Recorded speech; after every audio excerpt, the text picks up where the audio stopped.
नमस्कार दोस्तों। जीएसटीएन का एक और बड़ा अपडेट आया है।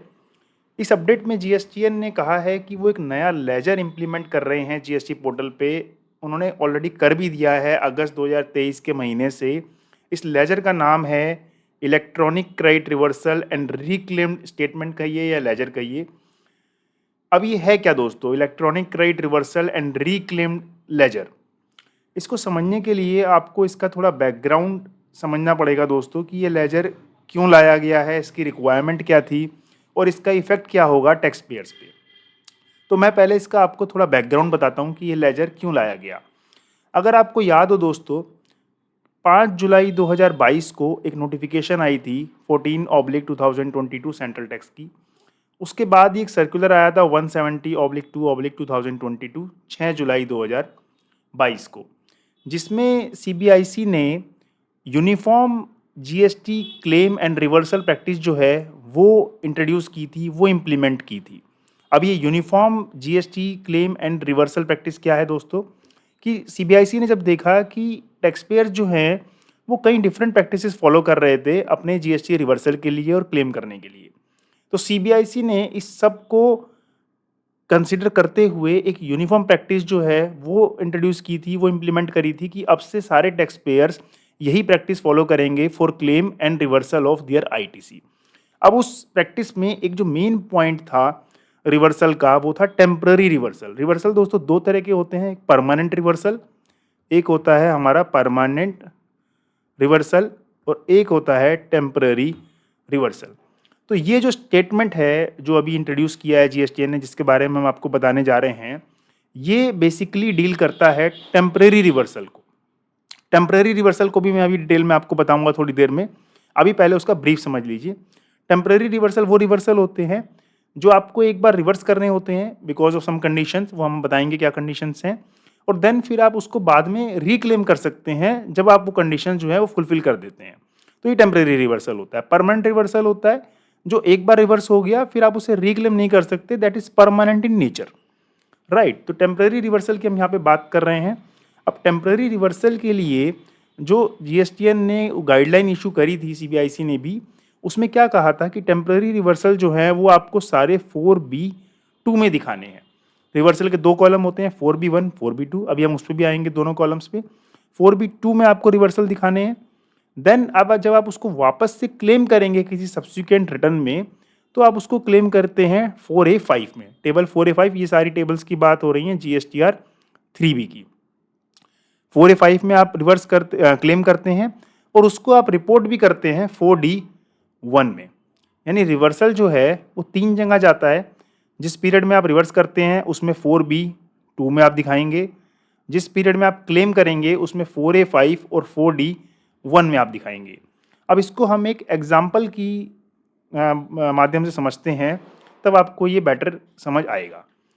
ये दोस्तों हमारा एक कैलकुलेटर है टैक्स रिप्लाई का, GST reversal and adjustment calculator 2B versus 3B as per CBIC guideline. जब सीबीआईसी की गाइडलाइन आई थी तब हमने ये कैलकुलेटर लॉन्च किया था कि आपको ये कैलकुलेटर आपको बताता है, साथ में मैनुअल भी है इसमें। अगर आप इसका मैनुअल देखेंगे तो ये मैनुअल है, आप इस पर क्लिक करके इसको डाउनलोड कर सकते हैं। यहाँ पे आप जब ओपन करेंगे तो ये पूरा का पूरा मैनुअल भी आपको ओपन हो जाएगा। ये आप देख लीजिएगा मैनुअल डिटेल में। मैं आपको अभी समझा रहा हूँ कि कैलकुलेटर में कैसे आप इसको यूज़ करेंगे और मैनुअल क्या कहता है। तो आइए सबसे पहले हम इसको एग्जाम्पल के माध्यम से समझते हैं। एग्जाम्पल में जो मैंने फिगर ली है वो ली है कि लेट सपोज आपका 1,00,000 रुपये का आईटीसी है 2B में, जो आपको क्लेम करना है नॉर्मल आईटीसी, जैसे आप रेगुलर आईटीसी क्लेम करते हैं। उसके बाद आइए 20,000 के आपको टेम्परेरी रिवर्सल करने हैं। अब देखिए रिवर्सल दो तरह के होते हैं, मैंने आपको बताया था, permanent reversal, temporary reversal. Permanent reversal वो होते हैं जो आप दोबारा रिक्लेम नहीं कर सकते। टेम्परेरी रिवर्सल वो होते हैं जो आप बाद में रिक्लेम कर सकते हैं। अब टेम्परेरी रिवर्सल कितने तरह के होते हैं? ये 4 तरह के टेम्परेरी रिवर्सल होते हैं। इन चारों को हम नीचे डिटेल में समझ लेते हैं एक बार। आइए नीचे एक बार मैं आपको डिटेल समझा देता हूँ कि टेम्परेरी रिवर्सल कितने तरह के होते हैं। ये दोस्तों टेम्परेरी रिवर्सल है। टेम्परेरी रिवर्सल में पहला आता है रूल 37, यानी कि अगर आप कोई रिवर्सल कर रहे हैं, reversal due to non payment of consideration to supplier within 180 days, यानी 180 दिन में अगर आपने सप्लायर की पेमेंट नहीं करी है अपनी, तो आपको वो रिवर्स करना होता है। देन जब आप बाद में उसको पेमेंट कर देते हैं तो आप वो वापस रिक्लेम कर सकते हैं। तो ये होता है टेम्परेरी रिवर्सल। दूसरा टेम्परेरी रिवर्सल का एग्जांपल है सेक्शन 16(2)(b), यानी reversal of credit on account of non receipt of goods and service in the same tax period in which the invoice has been received. यानी कि for example आपका जुलाई के महीने में invoice आ गया, बट जुलाई के महीने में आपको गुड्स जो है वो डिलीवर नहीं हुए, सर्विसेज जो हैं वो आपकी डिलीवर नहीं हुई। तो ऐसे केसेस में भी आपको रिवर्स करना होता है टेम्परेरी, और देन बाद में जब वो रिसीव हो जाता है तब आप उसे रिक्लेम कर सकते हैं। Section 16(2)(c), reversal on account of non payment of tax by the supplier, यानी कि अगर आपके सप्लायर ने टैक्स पेमेंट नहीं करी है तो भी आपको टेम्परेरी रिवर्सल करना होता है, बाद में आप उसको फिर से रिक्लेम कर सकते हैं जब आपका सप्लायर वो पेमेंट कर देगा। एनी अदर रिवर्सल, यानी कि ऊपर अगर कोई कवर नहीं है एग्जाम्पल, तो उसको भी आप इस टेम्परेरी रिवर्सल में क्लेम कर सकते हैं, रिवर्स कर सकते हैं। कोई भी ऐसा मिस्टेक जो आपकी पास्ट में हो गई है, आप उसको ठीक करना चाहते हैं, तो उसे आप यहाँ पे टेम्परेरी रिवर्सल में ठीक कर सकते हैं। तो ये कुछ एग्जाम्पल हैं टेम्परेरी रिवर्सल के। हम अपने एग्जाम्पल पे आते हैं कि 1,00,000 रुपये का हमारा ITC है 2B में जो आपको क्लेम करना है। मैंने अभी एग्जाम्पल के लिए सारा ITC ऑल अदर में ले लिया है, सिर्फ समझाने के लिए। देन ये रिवर्सल आ गए आपके परमानेंट टेम्परेरी। टेम्परेरी रिवर्सल में आपको 20,000 रुपये रिवर्स करने हैं। ये मैंने एग्जाम्पल में ले लिए हैं सिर्फ समझाने के लिए, क्योंकि जो हमारा स्टेटमेंट अभी GSTN ने लॉन्च करी है वो सिर्फ टेम्परेरी रिवर्सल के बारे में डिस्कस करती है। देन हम आ जाते हैं अपने एग्जाम्पल के आखिरी पॉइंट पे कि पिछला जो आपने रिवर्स किया था ITC, आप वो उसमें से कुछ अमाउंट क्लेम करना चाहते हैं, रिक्लेम। वो अमाउंट हमने ले लिया है 25,000। यानी कि अब इस टेबल में आपके पास 3 अमाउंट हो गए कि 1,00,000 रुपये का आपका इस महीने का ITC है, 20,000 आपको रिवर्स करना है और 25,000 आपको क्लेम करना है कोई पीछे का ITC जो आप ऑलरेडी रिवर्स कर चुके हैं, वो आपको रिक्लेम करना है। तो ऐसे केसेस में CBIC के मैनुअल के अकॉर्डिंग आप उसकी रिपोर्टिंग किस तरह करेंगे अपने 3B में, आइए वो देखते हैं दोस्तों। देखिए, सबसे पहले जो आपको क्लेम करना है 1,00,000 रुपये का GST, वो ये आ गया आपका 4A5 में। ये 4A5 में आप रिपोर्ट करेंगे 1,00,000 रुपये। अब जो आपको रिवर्स करना है इस पीरियड का टेम्परेरी रिवर्सल, वो आप रिपोर्ट करेंगे 4B2 में। सारे टेम्परेरी रिवर्सल यहाँ पे आते हैं 4B2। 20,000 रुपये आप रिवर्स कर देंगे। तीसरा जो हमने एग्जांपल लिया था कि आपको 25,000 कोई पीछे का आपने रिवर्स किया हुआ है जो आपको अभी क्लेम करना है इस पीरियड में, तो वो आपको 2 जगह रिपोर्ट करना पड़ेगा दोस्तों। पहला तो आप उसे क्लेम करेंगे तो 4A5 में आप डालेंगे उसको। 4A5 में देखिए ये आ गया 4A5, यहाँ पे 25,000 हम ऐड कर देंगे, ये प्लस हो रहा है। देन गवर्नमेंट कहती है कि आप जितना भी अमाउंट यहाँ पे क्लेम करेंगे उसको आप 4D1 में वहाँ पे सारा अमाउंट रिपोर्ट करेंगे। देखिए 4D1 ये अमाउंट, ये दोनों अमाउंट सेम रहेंगे हमेशा, यानी जितना भी अमाउंट आप 4A5 में पीछे के रिवर्सल का क्लेम करेंगे वो आपको 4D1 में भी रिपोर्ट करना है। ये सिर्फ रिपोर्टिंग पर्पस के लिए है। ये देखिए यहाँ लिखा हुआ है ओनली फॉर रिपोर्टिंग पर्पस, इसका और कोई पर्पस नहीं है, सिर्फ रिपोर्टिंग पर्पस है इसका। ये आपका कहीं पे ऐड या लेस नहीं होगा 4D में जो भी आप फिगर डालेंगे, बट आपको ये दोनों फिगर सेम रखनी है ताकि आपको कोई भी किसी तरह का नोटिस गवर्नमेंट की तरफ से रिसीव ना हो। तो ये आप समझ गए दोस्तों एग्जाम्पल कि जो भी आप रिवर्सल करते हैं वो आपको 4B2 में दिखाना है, अगर आप उसको रिक्लेम करते हैं तो 4A5 में दिखाना है और 4D1 में दिखाना है। तो आप इस कैलकुलेटर को हमारे यूज़ कर सकते हैं समझने के लिए कि आपको किस तरह कौन सा रिवर्सल कहाँ दिखाना है और कहाँ नहीं दिखाना है। प्लस मैनुअल मैंने आपको दिखाया ऑलरेडी कि मैनुअल आप पूरा पढ़ लीजिएगा। इस मैनुअल में सारी डिटेल्स हैं कि आपको किस तरह फॉलो करना है CBIC का सर्कुलर और नोटिफिकेशन। अब हम आते हैं दोस्तों अपने टॉपिक पे, जो GSTN ने अब इंट्रोड्यूस क्या किया है कि electronic credit reversal and reclaimed statement या लेजर। इसमें देखिए गवर्नमेंट ने क्या कहा है दोस्तों कि गवर्नमेंट को यहाँ पे दिक्कत क्या हो रही थी कि लोग रिवर्स भी कर रहे हैं हर महीने, क्लेम भी कर रहे हैं, इसका कोई ट्रैक नहीं बन पा रहा और ना ही उन्हें नोटिस भेजने में थोड़ी सी दिक्कत आ रही है कि कौन कितना रिवर्स कर रहा है, कौन कितना क्लेम कर रहा है, किस महीने का रिवर्स कर रहा है, किस महीने का क्लेम कर रहा है। तो वहाँ पे ट्रैक करने में और उसका रिकॉर्ड रखने में थोड़ी दिक्कत आ रही है गवर्नमेंट को। तो उन्होंने इसलिए ये स्टेटमेंट जो है वो लॉन्च करी है। इस स्टेटमेंट का पर्पस क्या है? इस स्टेटमेंट में गवर्नमेंट जो है अब पूरा रिकॉर्ड रखेगी कि आपने 4B2 में कितना रिवर्स किया, 4A5 में कितना क्लेम किया और 4D1 में आपने कितना रिपोर्ट किया। तो यहाँ पे गवर्नमेंट जो है हर महीने का आपका रिकॉर्ड आपको रखेगी और साथ में वो आप भी देख सकते हैं अपने पोर्टल पे जाके। मैं आपको बता देता हूँ कि वो आप कहाँ से देख सकते हैं। ये देखिए, आप अपना लॉगिन करेंगे जीएसटी में, सर्विसेज में जाएंगे, लेजर में जाएंगे, electronic credit reversal and reclaimed statement, यहाँ पे जाके आप चेक कर सकते हैं इस तरह से।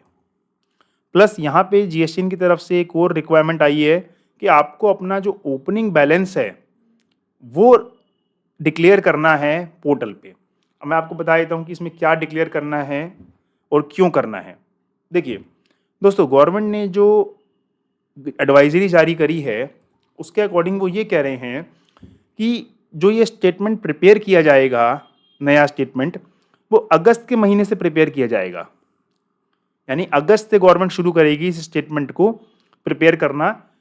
जो मंथली रिपोर्टिंग कर रहे हैं, जो मंथली टैक्स पेयर्स हैं, उनके लिए अगस्त से स्टार्ट करेगी गवर्नमेंट रिकॉर्ड करना, और जो क्वार्टरली टैक्स पेयर्स हैं उनके लिए जुलाई से स्टार्ट करेगी, क्योंकि नया क्वार्टर जो है वो जुलाई से स्टार्ट होता है, तो वो जुलाई से स्टार्ट करेगी।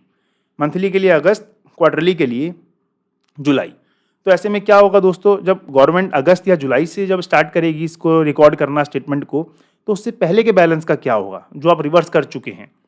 तो उसके लिए गवर्नमेंट ने टैक्स पेयर्स को एडवाइजरी जारी करी है कि जितने भी लोग अभी तक अपना आईटीसी रिवर्स कर चुके हैं, ये देखिए ITC reversal that has been reversed earlier and has not been reclaimed, यानी कि आपने रिवर्स किया लेकिन क्लेम नहीं किया, रिवर्स तो किया बट क्लेम अभी तक नहीं किया। तो जितना भी आपका वो बैलेंस है वो आपको यहाँ पे रिपोर्ट करना है अपनी इस लेजर में जाके। ये देखिए दोस्तों, यहाँ पे आपकी एक स्टेटमेंट खुल जाएगी। जब आप यहाँ पे क्लिक करेंगे, यहाँ पे आपको अपना आईजीएसटी, सीजीएसटी, एसजीएसटी का बैलेंस जो है वो रिपोर्ट करना है, क्योंकि अगर आपने ये रिपोर्ट नहीं किया और बाद में आपने इसको क्लेम किया तो आपको नोटिस आ जाएगा। गवर्नमेंट ने साफ बोला है कि अगर आपने ये रिपोर्ट नहीं किया तो ये मान लिया जाएगा कि आपका जो अनक्लेम्ड बैलेंस है, रिवर्स बैलेंस, वो ज़ीरो है। तो देखिए यहाँ पे आपको रिपोर्ट कब तक करना है, जो मंथली टैक्स पेयर्स हैं उनको अपना बैलेंस जो 31 जुलाई, ये देखिए यहाँ पे 31 जुलाई 2023 का जो बैलेंस है वो आपको रिपोर्ट करना है। ठीक है दोस्तों। और जो क्वार्टरली टैक्स पेयर्स हैं उनको अपना जून तक का बैलेंस रिपोर्ट करना है, 30 जून तक का, 30 जून 2023, और क्वार्टरली वालों को 31 जुलाई 2023, सॉरी मंथली वालों को 31 जुलाई और क्वार्टरली वालों को 30 जून। उस दिन तक का जो बैलेंस है आपका already reversed but not reclaimed, यानी आपने क्लेम नहीं किया बट रिवर्स कर चुके, तो वो आपको रिपोर्ट करना है। पर्पस मैंने आपको बता दिया, क्योंकि जब आप उसको आगे जाके क्लेम करेंगे तो गवर्नमेंट इस स्टेटमेंट से मैच करेगी।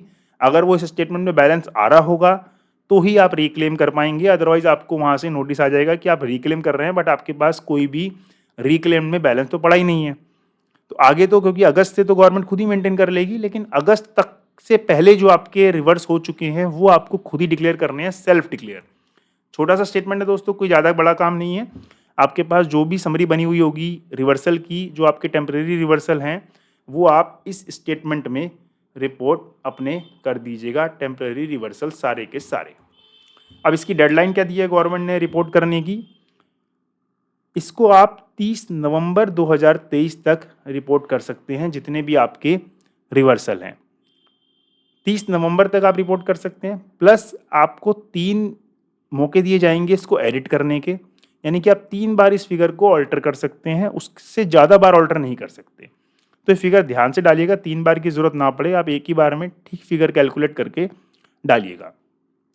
इसकी डेडलाइन मैंने आपको बताया 30 नवंबर तक आपको ये फिगर रिपोर्ट करनी है, और 30 नवंबर के बाद आप इसे रिपोर्ट नहीं कर पाएंगे। 30 नवंबर को ये जो शीट है वो लॉक हो जाएगी। हाँ, जो लोग ऑलरेडी भर चुके होंगे 30 नवंबर तक, अगर वो चाहें तो 31 दिसंबर तक उसे एडिट कर सकते हैं। ये जो 1 महीने की विंडो है 30 नवंबर से 31 दिसंबर तक, ये सिर्फ और सिर्फ अमेंडमेंट्स के लिए है। इसमें कोई भी फ्रेश फॉर्म फाइल नहीं हो पाएगा। जो लोग ऑलरेडी भर चुके होंगे वो अपनी फिगर जो है बस एडिट कर सकते हैं विद इन द लिमिट, 3 बार वो लिमिट एडिट कर सकते हैं 31 दिसंबर तक। 31 दिसंबर को ये फिगर जो है वो फाइनल हो जाएगी और उसके बाद ये सारी फैसिलिटी जो है वो डिसकंटिन्यू कर दी जाएगी और आपका फॉर्म जो है वो फाइनल हो जाएगा। यानी उसके बाद आप जितना भी क्लेम करते जाएंगे वो आपकी जो आप रिवर्स करते जाएंगे वो आपकी इस स्टेटमेंट में ऐड होता जाएगा। इसमें से जो आप रिक्लेम करते रहेंगे वो लेस होता रहेगा। तो गवर्नमेंट के लिए बड़ा इजी रहेगा मेंटेन करना कि किस पर्सन ने कितना बैलेंस रिवर्स किया, कितना रिक्लेम किया। और कोई भी टैक्स पेयर अगर ज़्यादा रिक्लेम करने की कोशिश करेगा रिवर्सल से तो उसको तुरंत ही वहाँ पे वार्निंग इशू हो जाएगी और वहाँ से गवर्नमेंट उसको नोटिस भी भेज सकती है कि आप उसे ज़्यादा क्लेम कर रहे हैं। देखिए वार्निंग का भी गवर्नमेंट ने यहाँ पे मेंशन कर दिया है कि जो टैक्स पेयर्स हैं अगर वो ज़्यादा क्लेम करेंगे तो उन्हें वार्निंग इशू हो जाएगी। तो इस पूरे फॉर्म का दोस्तों पर्पस मैंने आपको बता दिया कि जितना भी टेम्परेरी रिवर्सल है उसको रिकॉर्ड करने के लिए और उसका रिक्लेम रिकॉर्ड करने के लिए गवर्नमेंट ने ये फॉर्म इंट्रोड्यूस किया है। आप सारी डिटेल हमारे आर्टिकल से पढ़ सकते हैं। ये नोटिफिकेशन जो है 14/20T आप यहाँ से पढ़ सकते हैं। सर्कुलर जो है वो आप यहाँ से पढ़ सकते हैं। GSTN की फुल एडवाइजरी जो है वो आप यहाँ से पढ़ सकते हैं। ये एडवाइजरी जो है आप यहाँ पे जाके क्लिक करेंगे तो ये ओपन हो जाएगी आपकी फुल एडवाइजरी। तो ये डिटेल है दोस्तों, बड़ा ही इंपॉर्टेंट फॉर्म है। तो जिसका भी ITC पेंडिंग है रीक्लेम के लिए वो अपना ITC ओपनिंग बैलेंस ज़रूर डिक्लेयर करें, वरना ड्यू डेट निकल जाएगी, उसके बाद आपको इसका क्लेम नहीं मिलेगा। ज़्यादा डिटेल के लिए आप हमारा आर्टिकल फॉलो करिए, वहाँ पे आप सारी डिटेल आराम से पढ़ पाएंगे। Thank you.